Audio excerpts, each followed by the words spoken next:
सभी को सादर नमस्ते, सुप्रभातम। आप सभी का दिन मंगलमय हो। वैदिक विनय मंत्र स्वाध्याय श्रृंखला में आज एक मंत्र का स्वाध्याय करते हैं। आइएगा, आज के मंत्र की शिक्षा है। विविध युद्धों में मुख्य रक्षक और सहायक परमेश्वर। मंत्र है ओम यमग्ने पृत्सुमर्त्यमवाजेषु यमजुना स यन्ता शश्वतीर्षः। ऋषिः आजीकर्तिः श्रुणः शिपः देवता अग्निः छन्दः गायत्री। विनय। इस संसार में मनुष्य को प्रत्येक अभीष्ट फल पाने के लिए लड़ाइयाँ लड़नी पड़ती हैं। संसार में नाना प्रकार के संघर्ष चल रहे हैं। हे प्रभु, जिस मनुष्य की तुम इन संग्रामों में रक्षा करते हो, अर्थात जिस तुम्हारे अनन्य भक्त को सदा तुम्हारी सहायता मिलती रहती है, उस मनुष्य को नित्य अक्षय अन्न प्राप्त होते हैं। उसी रोटी के सवाल के लिए कोई लड़ाई नहीं लड़नी पड़ती।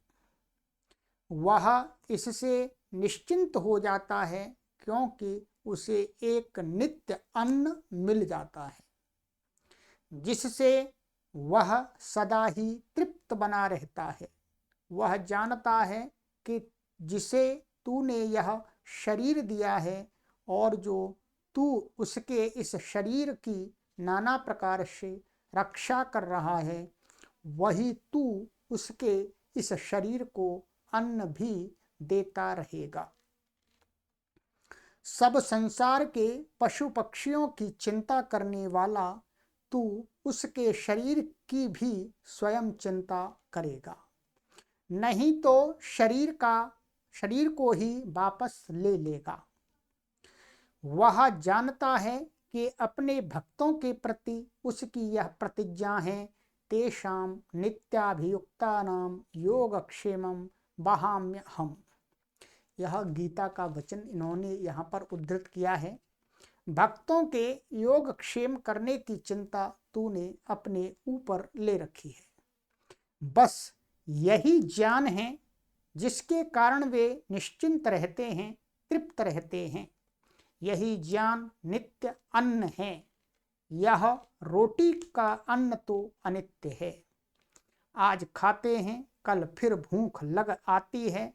इससे नित्य तृप्ति प्राप्त नहीं होती, परंतु उस आत्मज्ञान को प्राप्त करके वे सदा के लिए तृप्त हो जाते हैं।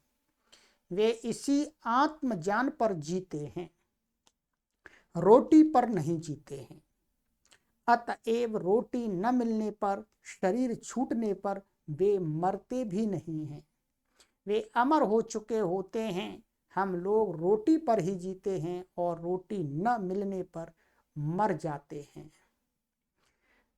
इस अनित्य अन्न के हमेशा मिलते रहने का प्रबंध करके यदि इसे नित्य बनाने का यत्न किया जाए तो यह नित्य नहीं बनता, नित्य तृप्ति कारक नहीं रहता, क्योंकि हमेशा अन्न मिलते रहने पर भी यह शरीर एक दिन बुढ़ा होकर छूट ही जाता है।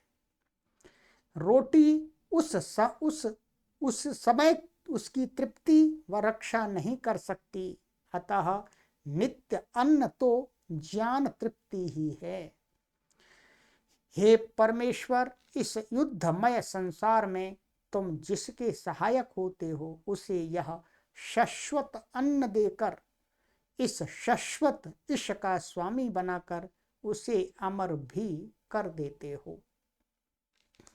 शब्दार्थ है अग्ने, हे अग्ने, तू यम मर्त्यम, जिस मनुष्य की पृत्सु अबाह युद्धों में रक्षा करता है, और यम वाजेषु जुनाह, और जिसकी युद्धों में सहायता करता है, सह वह मनुष्य शाश्वती ही नित्य सनातन ईशः अन्नों को यंता वश करता है, प्राप्त करता है। बहुत ही अच्छी इस मंत्र से शिक्षा दी गई है। पहली शिक्षा तो इसमें ये दी गई है कि प्रत्येक मनुष्य को ये जान लेना चाहिए कि संसार में कुछ भी प्राप्त करना है तो उसको संघर्ष करना है। बिना संघर्ष के जीवन में कुछ भी नहीं प्राप्त होता, और वो संघर्ष ही क्या है? युद्ध। वो ही संघर्ष क्या कहा जाता है? लड़ाई।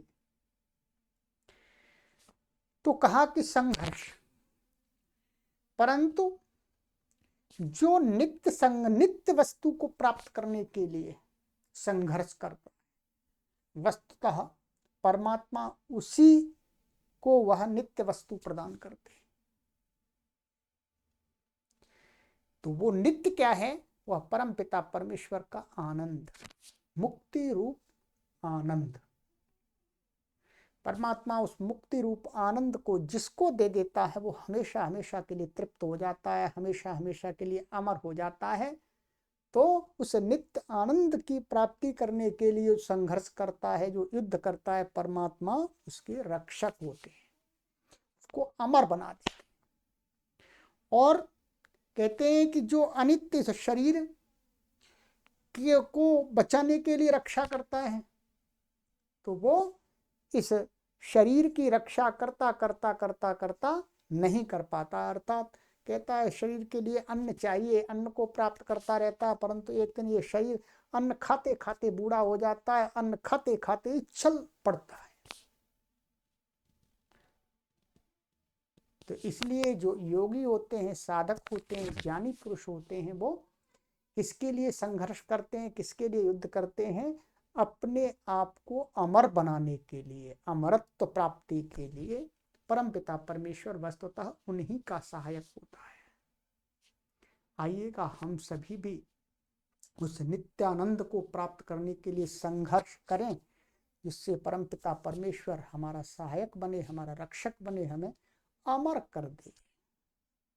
आगे के मंत्र में मिलते हैं। आज हमारे 30 मंत्र पूर्ण हो गए हैं। एक औसतन देखें तो 1 माह के 30 मंत्र हमारे कंप्लीट हो गए हैं। आगे हमारी ये श्रृंखला 365 मंत्रों की चलने वाली है। आप इस वेद ज्ञान की गंगा में प्रतिदिन डुबकी लगा सकते हैं अपने गृह पर ही बैठे बैठे, और करोड़ों लोगों को भी इसका लाभ दे सकते हैं। सनातन वैदिक संस्कृति से जुड़ने के लिए उनके लिए एक मार्ग प्रशस्त कर सकते हैं। तो जोड़िएगा, आपका परम कर्तव्य है। हम अपने परम कर्तव्य का निर्वहन करके अपने विद्या को आप सभी तक पहुंचा रहे हैं। सभी को सादर नमस्ते।